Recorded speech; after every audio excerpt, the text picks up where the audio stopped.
Hi, engineers. Ready to pick the right variable every time, without guessing? This video is exactly what you need. So today, let's learn JavaScript variables from zero. Today, we are starting the alphabet of programming, variables. First, we'll give simple, no-code explanations so the ideas click. After that, we'll type clean code in the editor so you can see how it looks and runs. At the end, we'll finish with a short recap so it really sticks. Imagine boxes and labels. A variable is a label on a box. The label is the name. The thing inside is the value. Reading a variable is opening the box and looking inside. Assigning is putting something new inside or moving the label to a different box. Now imagine rooms and stickers. Your program is a house with rooms. A variable lives in a room. If you place a label in the kitchen, people in the living room should not see it. That is the scope. Smaller rooms are safer because labels stay local. There are three ways to declare variables in modern JavaScript: const, let, and var. We will talk about each of them, starting from the safest default and moving to the legacy option. Let's start with const. Think of const as a superglued label. The label stays on the same box. You can open the box and adjust the contents if the thing inside is itself a container, like a list or a plain object, but you cannot move the label to a different box. Use const when a name should not be reassigned. It keeps your code predictable. Next is let. Let is a strong tape label. You can move it to another box if you truly need to. Use let when the value changes over time, like a score that increases or a current page that moves forward. Let respects room boundaries, so the label lives only where you place it. Finally, var. Var is the old sticker. It ignores small room walls and tends to leak into the hallway. It can be redeclared by accident and behaves in surprising ways if you use it before the line where you created it. As a beginner, avoid var. Prefer const, then let when you must reassign. All right, let's switch to typing. We will type, run, and read the results together. Now let's talk about block scope as rooms. Small rooms are safer. We create a block, and inside this block, we create a variable let and name it local. Then we assign the value inside to local. Next, we are writing a console log. Inside the round brackets, we write the text in block, and then the variable name local. After that, we step outside the block and write another console log, with the text outside block and the expression typeof local. Typeof means we want to see what type the variable is. Now we run the code in the terminal. Inside the block, we see the value inside. Outside the block, we see undefined, which means the name is not available there. That is block scope. What we declare inside the block cannot be used outside of it. We will look at var once to understand why we avoid it. We create a variable var named oldName and set it to 5. Then we open a new block and, still using var, we set oldName to 20 inside that block. Next, we write a console log for oldName. We run the code and see 20. The block did not protect the variable because var ignores block scope. This is why var is risky in modern code. Before we type, let's quickly name a few common value types so the words make sense.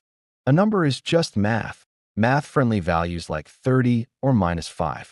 A string is text wrapped in quotes, like Los Angeles or code crack. A Boolean is a tiny switch with only two values, true or false. Undefined means we created a variable but did not give it a value yet. Null means we intentionally say there is no value here. An array is an ordered list, like a small row of items, 1, 2, 3. An object is a simple record with labels and values, like name is Alex and role is QA. There are others you will meet later, like big integers for very large counts and symbols for special, unique keys. But for now, these basics are enough for our examples. Now, let's declare a few common value types and read them. We create a variable const named age and set it to 30. Then we create a variable const named city and set it to the text Los Angeles. Next, we create a variable let named logged in and set it to false. After that, we create a variable let named token and set it to null to mean intentionally empty. Then we create a variable let named next step, and we do not assign a value, so it stays undefined. We are writing console, log of age, city, logged in, token, and next step. Let's run the code in the terminal.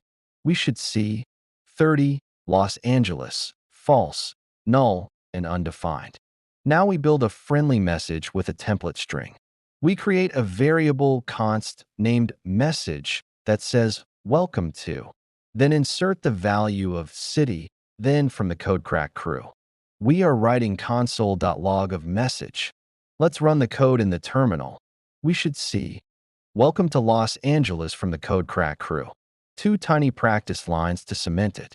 First, we create a variable const named first name set to Andrew, and a variable const named last name set to Wilson.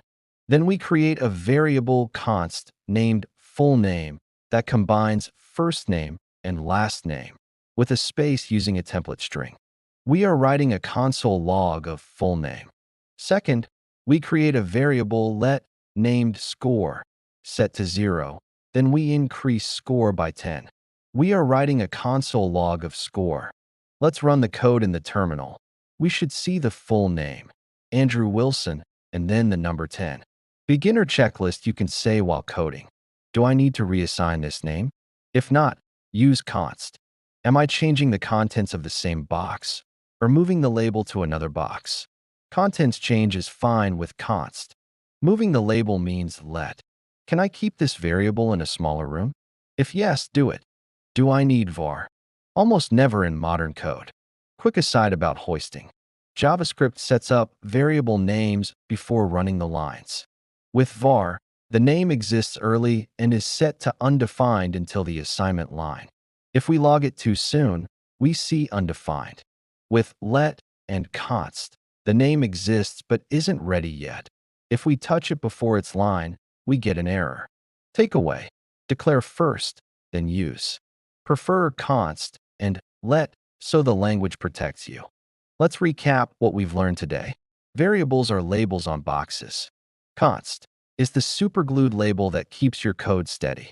Let is the tape label for values that truly change. Var is legacy and leaks across rooms. Keep the scope small so labels do not wander.